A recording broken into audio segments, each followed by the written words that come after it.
And thank you so much, as always, for being a part of the program. It's Wednesday, another rainy day in the neighborhood. Perhaps, not perhaps, more importantly, it's tax day. Can you say extension? Well, I can. So glad to have you with us tonight. We've got more showers, more storms on the horizon. Very few tweaks made to your forecast, which means we're still on par.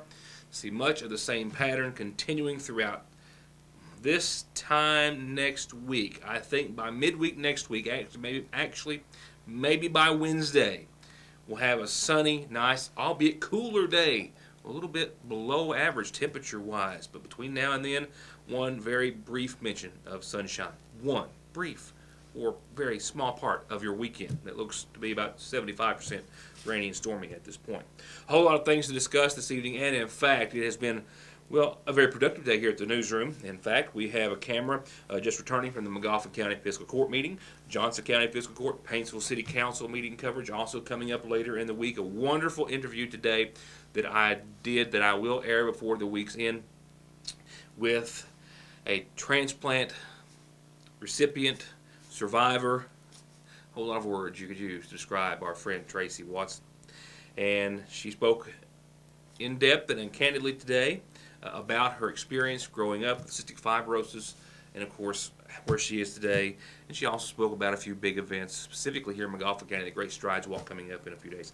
It's a good problem to have. Way more news than I could ever get in this week, but I'll be making every attempt to do so. And also today made some great strides in also increasing our news content on a daily basis around here. More on that later to come. Tonight, headlines will center around a variety of topics, including our first headline, as I told you last night, exclusive interviews with attorneys or the individuals themselves as it pertains to the Court of Appeals hearing yesterday that I brought to you in part, the hearing in and of itself lasting nearly 2 hours, which is a rarity for the most part. When the appeals court will agree to hear a case, the information from the previous court is forwarded to them, it's gone over, and they will render a decision. But given the extreme circumstances and the gravity of the situation, they, as I told you and showed you in part last night, did allow oral arguments from the attorneys representing all three appellant parties, that being Judge Executive Hardin and the McGoffin County Board of Elections, and John Montgomery, who filed his cross appeal as well, still saying that he should be declared the winner of the November 2014 McGoffin County Judge Executive's race. I spoke with Mr. Montgomery directly. I spoke with attorneys representing the other two parties following yesterday's hearing. And while we still have no timetable as to when to expect a decision reached by the three-judge panel, there was a consensus among all those I spoke with after yesterday's proceedings that the judges were, even though they had had the materials before them only for a very short time, were very well prepared for yesterday's case and hearing.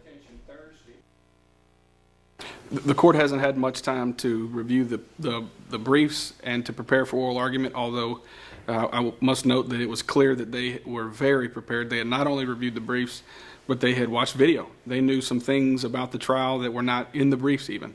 So this court has done its background work. How do you think that bodes for your case? Well, it's in the court's hands. I think we have a good case. I don't think there was fraud in the election. I don't think that the process was tainted. I think the absentee ballots and the votes cast on the election day were legitimate votes, and I haven't seen any evidence to the contrary. And I think the Court of Appeals will recognize that. Were there any points of fact here that either came out maybe that we weren't focused on during the first trial, or that maybe stood out more in this particular setting than did the first?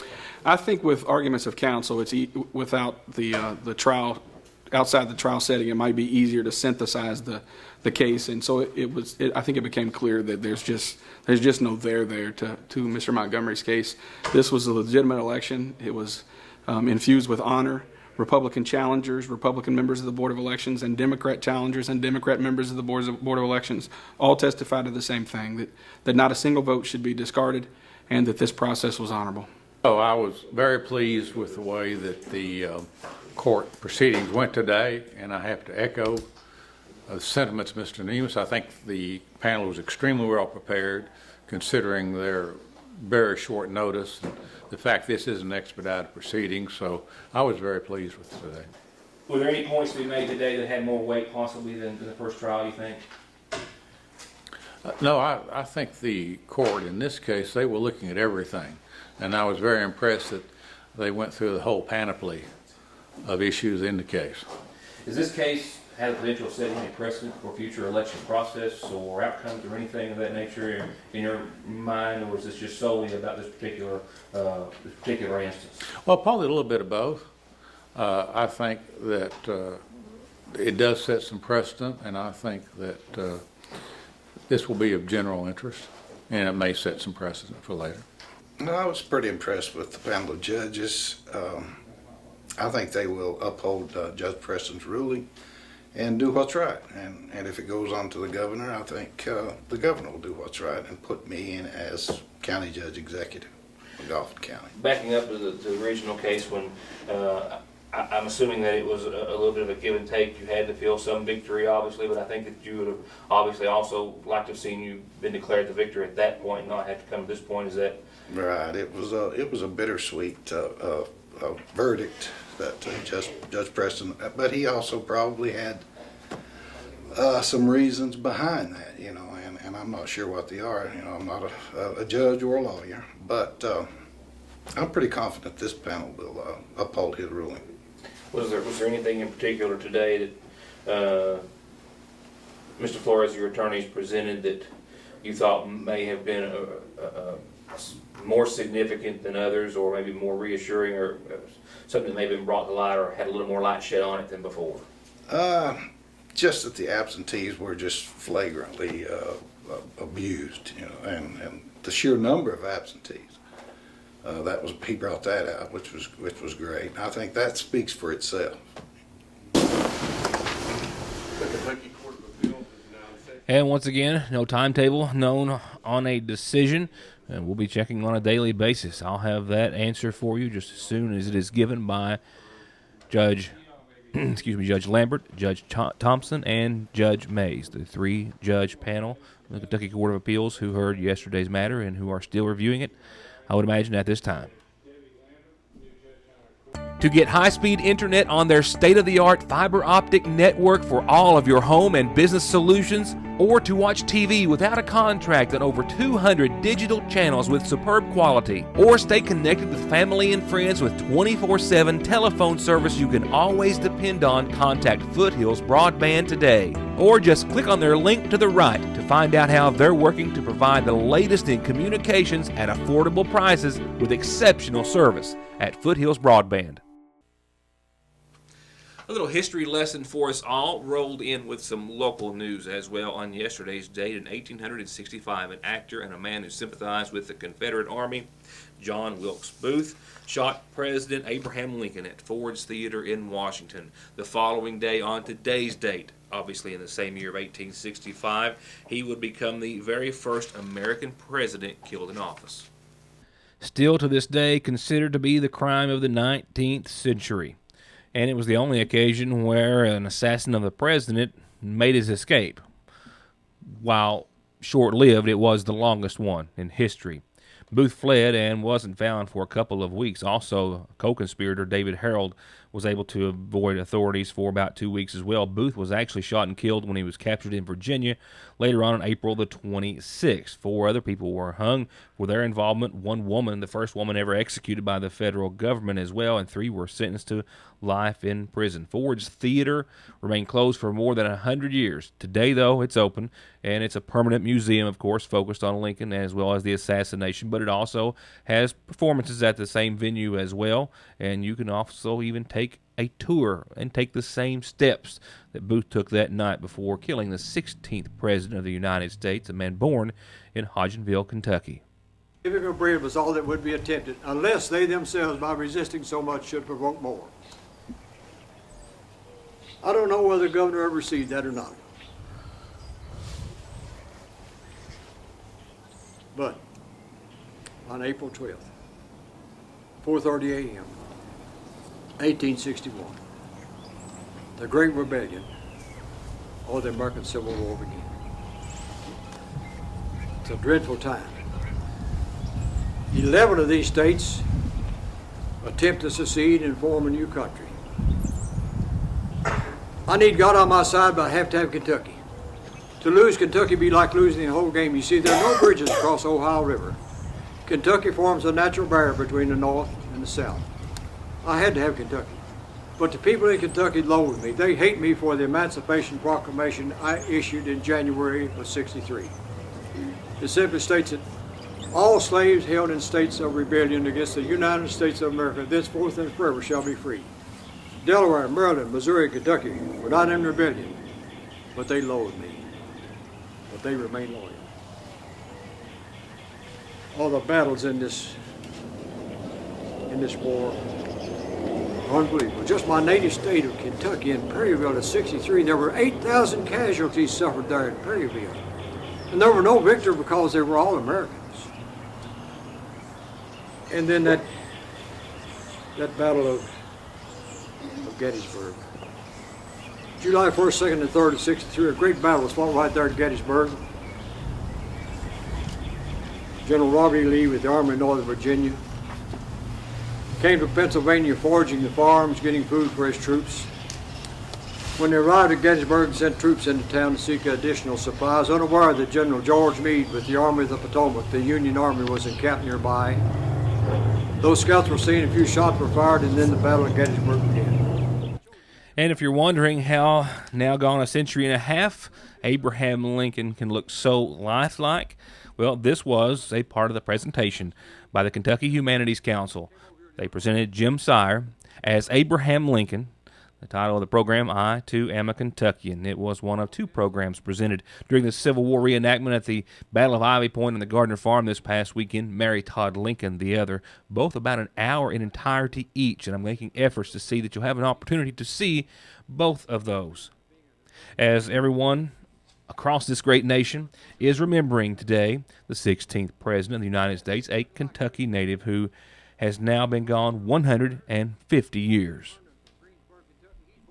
Some calendar announcements for you. I don't have them in the generator tonight, so let me go ahead and go through a couple of them before we get back to the local headlines, and possibly not in any specific order. The Open Door at St. Luke's Church continues to have $2 per bag of clothing and shoe sale. Come by and shop tomorrow at St. Luke's, the Open Door there, their new church, of course, on Parkway Drive. You get a whole bag of clothing and or shoes, $2. That's it. They'll be open tomorrow for their big sale. They hope you'll indeed stop by. A reminder, the Royalton Rail Trail Town Committee is going to meet at the District 3 Fire Department this coming Monday, 6 p.m. The group is currently planning a festival in Royalton, and it's open to the public, and they encourage as much of the public as possible to attend. A reminder, the Elk Creek Free Will Baptist 4th Annual Bass Fishing Tournament is still this Saturday, still a rain or shine event, but due to all the rains and water levels, they've moved to the Alvey Boat Ramp. You can call 743-2211 if you have any questions. They still pay big, $1,000 for first place, all the way down to $100 for fifth place. Big fish prizes every hour of $100 as well. You can register the morning thereof at 7 a.m. Well, actually before 7. The tournament starts at 7. Or you can call the number and register prior to as well. One funeral service listing announcement for this evening brought to you by the McGoffin County Funeral Home. And it comes in honor of 34-year-old Jimmy Wayne Hammond of Sagersville, who passed away on Monday's date, preceded in death by his father, Lloyd Elwood Hammond, survived by his mother, Judy Poe Gamble, as well as brothers Tony, Lloyd, Stevie, and Ronnie, and sisters Janet Jordan and Carolyn Hammond. The funeral service has been set for this Friday. It will begin at 2 o'clock. Services to be held at the Elk Creek Free Will Baptist Church. Visitation is for the rest of this evening and all day tomorrow, and tomorrow evening also at the Elk Creek Free Will Baptist Church.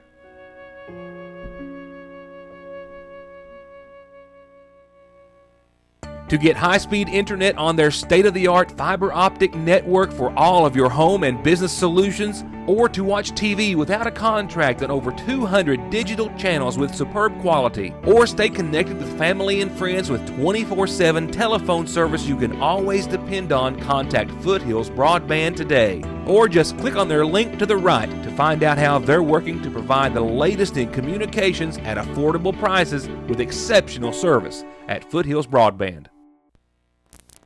I simply could not make it to last night's meeting on behalf of the Kentucky Transportation Cabinet's presentation of two proposed routes for the extension of the Mountain Parkway between Sagersville and Prestonsburg. I have already made arrangements to talk with Marshall Carrier of the project, who we have spoken to before. We'll be talking with him very soon so I can make sure I get everyone tuned in to exactly what the situation is and what they presented. He did, however, forward me a few details saying that more than 300 people turned out to last night's meeting. When I talk with Carrier, I'll be able to present you with a more detailed map of the corridors and additional photos from the meeting and some other items. But more than 300 people were in attendance last night to seek input themselves and to offer theirs as well. Feedback on 2 options under consideration for extending the Mountain Parkway from Sagersville to Prestonsburg. The 2 options presented are, of course, widening the existing route and corridor of Kentucky 114 and then building basically an all-new road, a cross-country corridor, if you will, to the north of Kentucky 114. Carrier has said that they consider either alternative to be a safer, quicker route between Sagersville and Prestonsburg. He also says that they want to make sure, though, that they choose the route that best serves eastern Kentucky over the long haul, and that's why they wanted to present last night those preliminary options to the public. The estimated cost, I do know at this time, to expand the Kentucky 114 corridor is $249 million to keep it along its existing path, compared with an estimated cost of $256 million, just a few million more, to build a new parkway on the cross-country corridor. Should additional funding become available in the future, one of the 2 preliminary alternates on display at the meeting would be further refined and taken to construction. So, as it stands, we're talking about $7 million in difference, a big difference in being that they will not have to purchase as much land from so many homeowners and affect so many properties as would the cross-country alignment. We'll have more from Carrier and more on the project, a very important part of the project, the entire expansion project of the Mountain Parkway, 46 miles between Campton and Prestonsburg, and this 16 miles is currently their focus for the next phase. The McGoffin County Fiscal Court met in regular session earlier today, a lengthy agenda and a lot of coverage forthcoming, and I'll only scratch the surface tonight with one topic as we just have a camera just in and only a small portion edited, and of course I'm running thin on time as well. But with all of the severe weather as we have seen as of late, not just in the past days and weeks, but of course much more focused since March the 2nd of 2012. Generators have been an item that has been discussed, the money to purchase them as well, and place them at strategic points in the McGoffin County area. Bids for those generators were opened and presented to the fiscal court by Judge Executive Charles Hardin.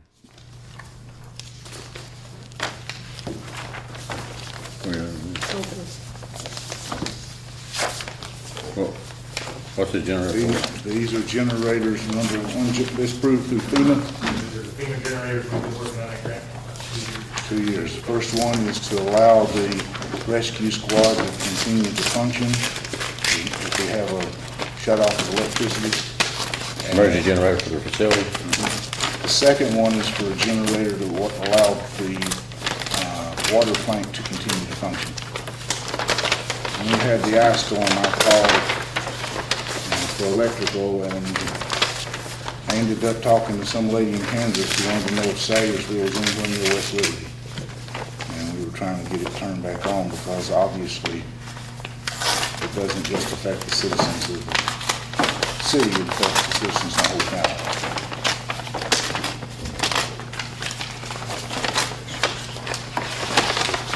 You have the ones for the rescue squad? You'll lay those up there. You better say electrical bids, whichever one of those are.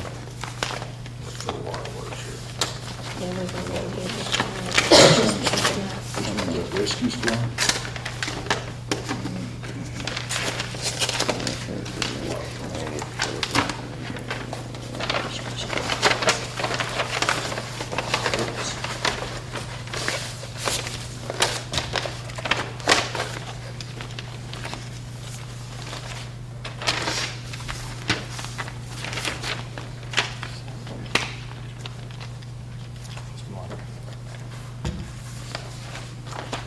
I'd like to make a motion that we assign these bids to be reviewed by a committee of Mike Wilson for the rescue squad with Carter Conley in Magistrate District 1, and that the bids for the water works be Mike Wilson, Gary Rowe, and Magistrate District 2. They will take these bids, look at the scope of work, and come back with a report and recommendation to the fiscal court at the next meeting. That's the form of a motion. Is there a second?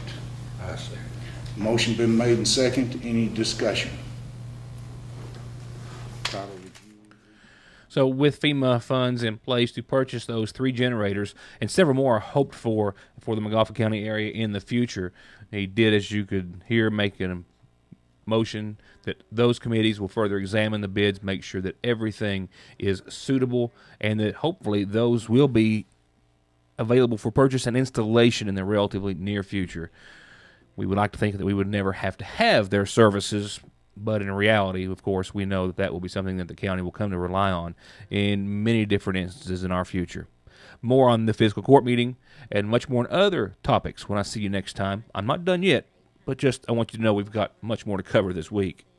In case you missed the top of the program, a whole lot of news coming at you, and I don't think there's any way humanly possible to get it worked in for the rest of the week, but I'm going to make every effort to.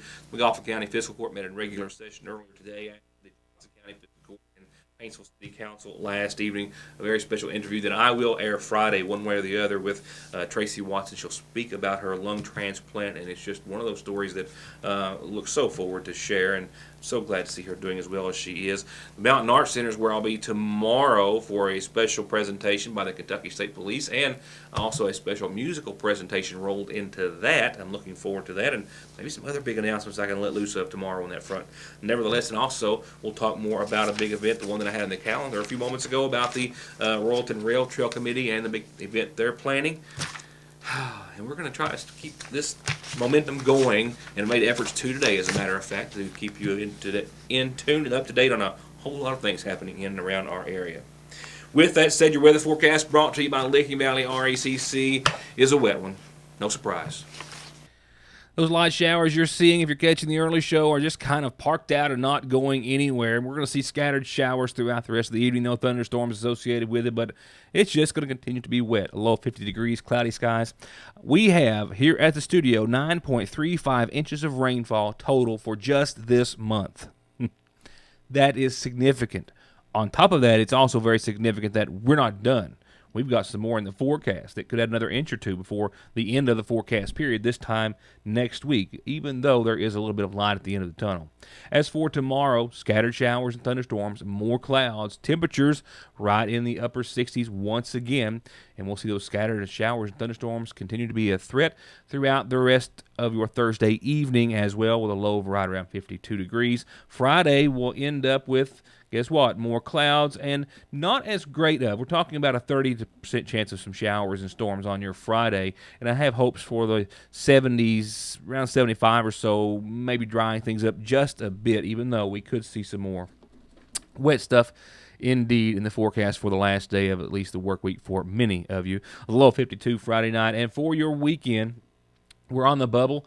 For the past 4 days, it has gone back and forth from mostly cloudy to partly sunny on your Saturday's forecast. Right now it stands at partly sunny, 75, 54 for the low, and it also stands with a 20% chance of showers, thunderstorms early, but that increases throughout the evening, as will the clouds, to a 50% shot at least by Saturday evening. And then Sunday, it is going to be a wet one, and this could be when we pick up some more rainfall. Showers and thunderstorms likely on the last half of your weekend as well. Temperatures still in the low 70s. And we start off next week on Monday. Showers and storms likely again on your Monday. Temperatures in the low 70s. Another system rolls in and knocks temperatures in the head. We fall back down into the 60s, and by Tuesday we've got mostly sunny and 65 with a slight chance of some showers and thunderstorms, but it's 0% threat by the time Wednesday rolls around, with the mid-60s for daytime highs. We are all over the place weather-wise. And by next week, we'll be a little bit under par, so to speak. For now, that's my time. Thank you for being a part of it. And in case you missed it, a whole lot of news to cover. I'll see you back here for more of your news today beginning next time, tomorrow night. Thank you for watching.